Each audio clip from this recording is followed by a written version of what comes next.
तो दोस्तों, भारत और रशिया के बीच में जो ऑयल ट्रेड चल रहा है इसको लेकर कई सारी रिपोर्ट्स पश्चिमी मीडिया द्वारा जारी की गई थी, जिसमें कई तरह की भ्रामक बातें भी बीच में पाई गई थी।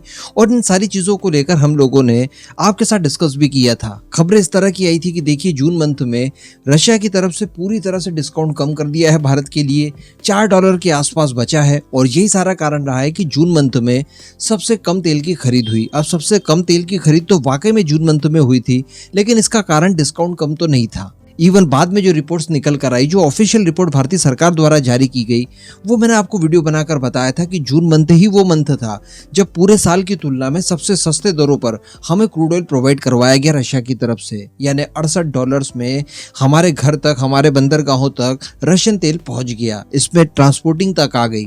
जबकि वहीं पर अगर पहले की बात की जाए, जब रशिया यूक्रेन वॉर शुरू हुआ था, जब डिस्काउंट ज्यादा दिया जा रहा था, इस तरह की चीजें निकलकर सामने आई थी, तब भी $81 प्रति बैरल पड़ता था हमें तेल घर पहुंच तक। और अगर इसे कंपेयर किया जाए मिडिल ईस्ट की तुलना में, तो सऊदी अरेबिया से अगर हम लोग तेल हमारे घर तक बुलवाते हैं तो $100 के आसपास इनकी कीमतें जा रही थी। तो कहने का मतलब रशियन तेल में फायदा तो है, लेकिन इसके बाद ये संभावनाएं जरूर जताई गई थी कि ठीक है, अभी तक तो ये मामला अच्छा चल रहा था। जुलाई मंथ में वापसी भी की और जुलाई मंथ में सारे रिकॉर्ड्स तोड़ते हुए जून मंथ से कई गुना ज्यादा खरीदारी की गई कच्चे तेल की, और हम लोगों ने मई मंथ का आंकड़ा भी छू लिया। तो कहने का मतलब 1 महीने के लिए कटौती की गई थी, लेकिन उसके बाद वापस से तेल की खरीद ज्यादा शुरू हो गई।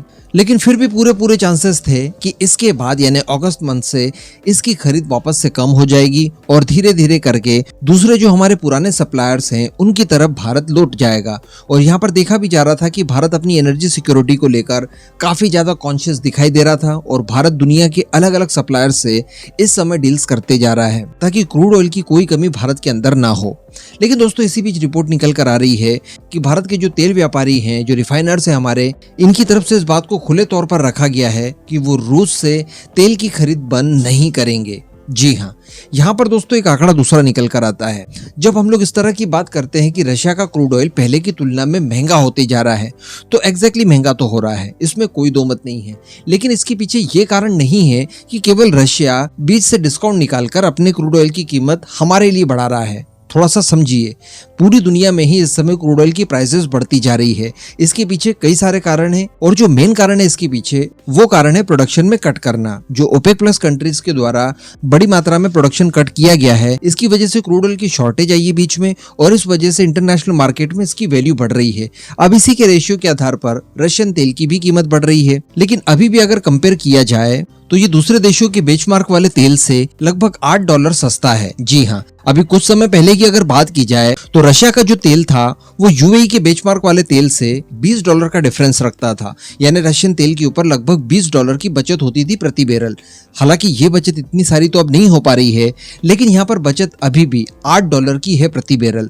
तो इस $8 की बचत को हर हाल में भारत मेंटेन रखना चाहेगा। और ये जो डिफरेंसेस कम हुए हैं, इसके बावजूद भारतीय रिफाइनर्स का कहना ये है कि रशियन तेल घर पहुंच तक हमें सस्ता पड़ रहा है बजाय मिडिल ईस्ट के किसी और देश से खरीदने पर। तो अल्टीमेटली ये जो पश्चिमी देशों की मीडिया एक भोकाल मचाने की कोशिश कर रही थी, वो भोकाल दरअसल इसलिए मचाया जा रहा था कि रशियन क्रूड ऑयल की कीमतें बढ़ने की वजह से इन्हें कोई प्रॉब्लम नहीं थी कि भारत को कितने में मिल रहा है, पहले कितने में दिया, आज कितने में दे रहे हैं, इस बात से इन्हें कोई लेना देना नहीं है। लेकिन इनके भोकाल मचाने के पीछे जो सबसे बड़ा कारण था वो था G7 के द्वारा लगाया गया प्राइस कैप, जो कि $60 प्रति बैरल के हिसाब से लगाया गया था कि इससे ऊपर कीमतें अगर जाती है तो आप मत खरीदिए, फिर सैंक्शंस के दायरे में आ जाएंगे। लेकिन एक्चुअली अभी रशियन क्रूड ऑयल इस प्राइस कैप को पार कर चुका है और ऐसी परिस्थिति में इसे खरीदना थोड़ा सा रिस्की जरूर हो सकता है। तो यहाँ पर भारतीय रिफाइनर्स अगर लगातार इस तेल की खरीद प्राइस कैप से ऊपर जाकर भुगतान देकर खरीदते हैं तो सैंक्शंस के दायरे में आ सकते हैं। और सैंक्शंस किस तरह के होंगे, तो कुछ इस तरह के होंगे कि इन्हें ट्रांसपोर्टिंग के लिए शिप वगैरह नहीं दिए जाएंगे,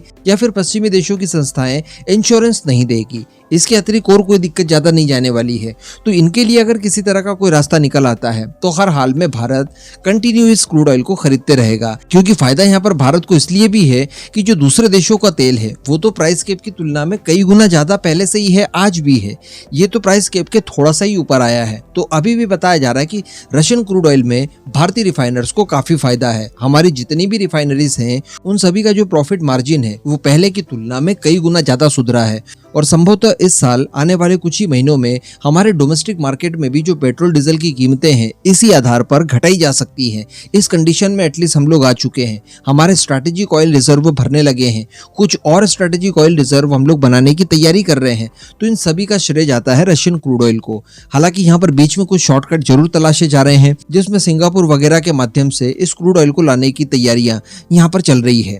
इसके अतिरिक्त दोस्तों देखिए कि अगर भारत रशिया से क्रूड ऑयल लेना बंद कर देता है तो ये न केवल भारत के लिए नुकसानदायक होगा बल्कि पूरी दुनिया के लिए होगा। आपको शायद याद होगा कि जापान के मीडिया हाउस द्वारा इस बात को प्रकाशित किया गया था और एक बड़ा आर्टिकल छापा गया था कि भारत जो रशिया से भारी मात्रा में क्रूड ऑयल खरीद रहा है, इससे दरअसल भारत ने पूरी दुनिया को ही लाइफलाइन प्रोवाइड करवाई है। मान लीजिए कि आज भारत अपनी भारी भरकम जरूरत रशियन क्रूड ऑयल से पूरी नहीं करता है और इसके लिए अन्य देशों की तरफ रुख करता है, तो रशिया का तेल तो यूं ही पड़ा रहेगा और जो दूसरे देशों के पास तेल है उसकी आ जाएगी शॉर्टेज, क्योंकि भारत की रिक्वायरमेंट ज्यादा है तो कीमतें और ज्यादा बढ़ जाएंगी इंटरनेशनल मार्केट में।